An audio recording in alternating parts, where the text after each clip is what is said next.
এই দেখুন আমার কালো বেগুন গাছ, দেখি আজকে কটা বেগুন হারভেস্ট করতে পারি।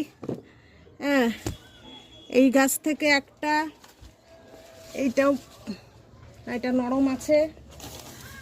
এই দেখুন এই গাছে একটা, এই দেখুন এখানে আছে একটা, এই যে এখান থেকে তিনটে, আরো চলে যায় ওই সাইডে।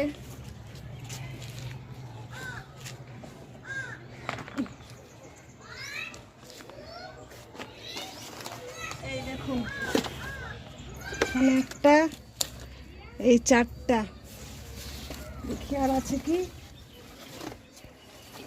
না। আজকে আর তোলার মতো নেই, আবার পরের সপ্তাহে তুলবো।